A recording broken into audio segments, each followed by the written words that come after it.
Hello everyone, I want to make a video today. I've been doing a series on uh, these six things that the Lord hate, yea, seven are abomination unto him. And so Proverbs 6:16 through 19 is my text in the King James Version of the Bible. And it says, "These six things doth the Lord hate, yea, seven are abomination unto him, a proud look, a lying tongue, hands that shed innocent blood, a heart that devises wicked imaginations, feet that be swift, run into mischief, a false witness that speaketh lie." I've covered all of them, so today we're going to be on he that soweth discord among brethren. And so that's what we're going to be talking about. People that, talking about discord, the opposite of that is harmony, unity, harmony, to me. And I know I played in the dance band when I was in high school, and we played all over the place. And we would tune before we were to play. We didn't, maybe I tuned to this guy and this guy tuned to this guy. And we didn't do it that way. We all tuned to the piano. And because if you tune to this one, he's a little off and a little off, a little off, and it just won't work out. So we all tune to the piano. So I'm trying to be an example for people to follow. But if you're following somebody and they're deviating from this is what we tune to God, and then we try to be in harmony with one another. People that sow discord are all around. We're surrounded by that.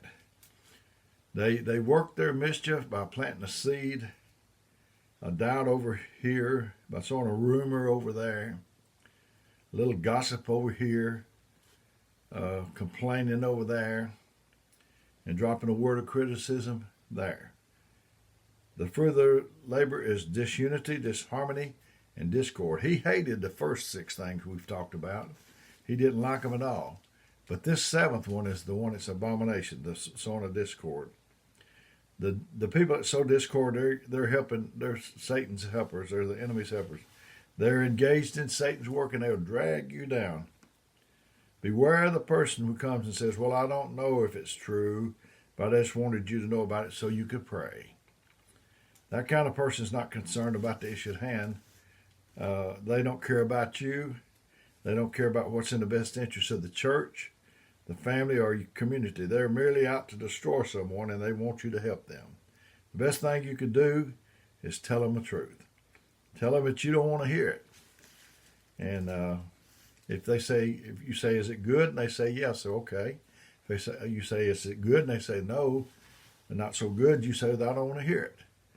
And that's like that time I was working at a place and the people knew me. I've told you this. And the people knew me, and this one boy was new, and we went out in the parking lot going to our cars after work. Usually we'd stand around and talk for just a little while. And he said, "Hey, Dale, would you like to hear a joke?" And I said, Is it good? Is it clean?" And he dropped his head and he said, "No." And embarrassed him. I understand that. And he said, "I don't know what. I'll just tell it to myself." And he was like he was in a minute or two of meditation. He said, "Ha, ha, ha, ha." Well, he didn't tell it to me. We wound up being good friends, but he didn't tell it to me. The telephone, that's another place where we can sow discord very easily. It's not a handgun, but it's dangerous. It's dangerous. And our social media, you can use it if you do good, but just be cautious. Don't try to air your laundry out on social media.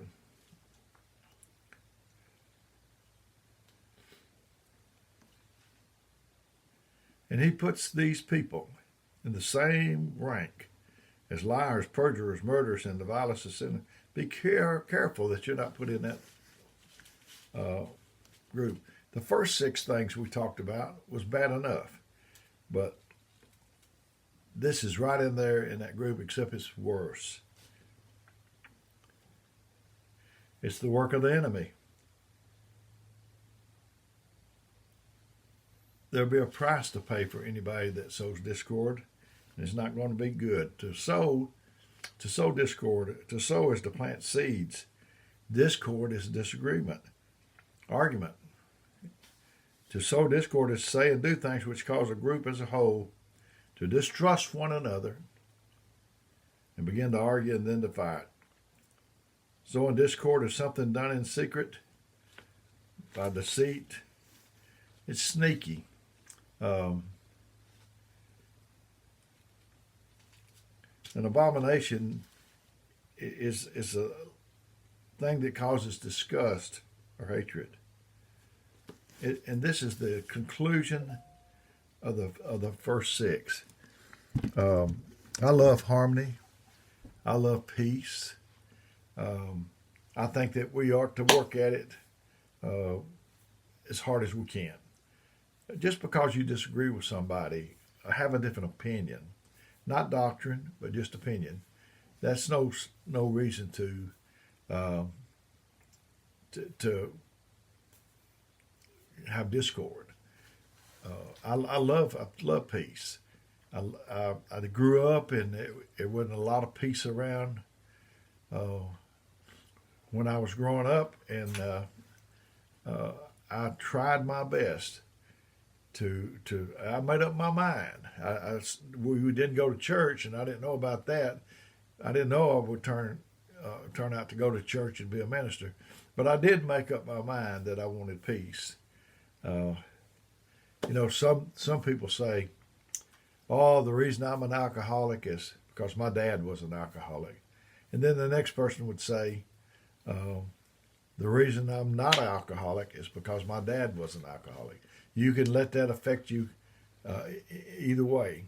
But to have discord in your home is so, in your church, it affects us grown-ups and older people, but it really affects children. People's grown up in homes where the dad, he just broke all the china in the cabinet, and now he's got to go pay for some of the stuff that he paid for originally. If you have discord, you're going to have to pay for it. Discord, you're going to have to pay for it. There's a price to pay for it. And I've been in periods of my life where it wasn't as much harmony as I like for it to be, and I've been in periods of my life when there was harmony. It was peace.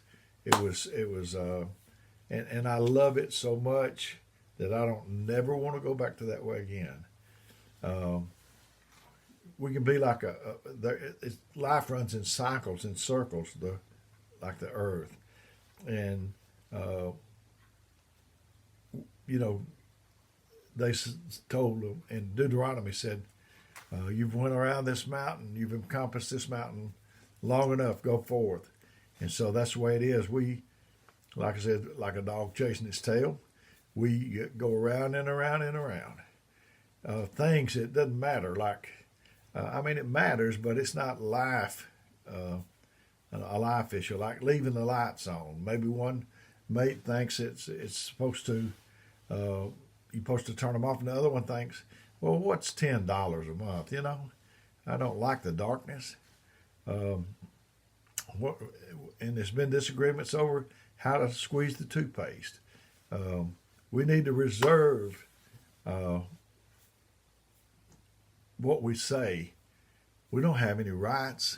We need to reserve what we say for the big issues, the big things. So there's nothing like harmony. Harmony in a church, it will produce miracles. I'm telling you, it will. And we have a saying at our church that says, "Did you come looking for a miracle?" And if you don't have harmony, you can forget the miracles. But if you got harmony, you'll see them all along. That's what produces it. But when you let other things like discord, jealousy, bickering get in your church, he talked about the first love. If you don't have that first love in your church, it'll cause it to go down. It really will. So I hope this has made you see the seriousness of not having harmony and unity, and we ought to strive for it. How good and pleasant it is for brethren to dwell together in unity. I've enjoyed getting this to you. This completes the series. I hope you've liked it. If you have another series you'd like to me to attempt, well, let me know. And may God bless you is my prayer.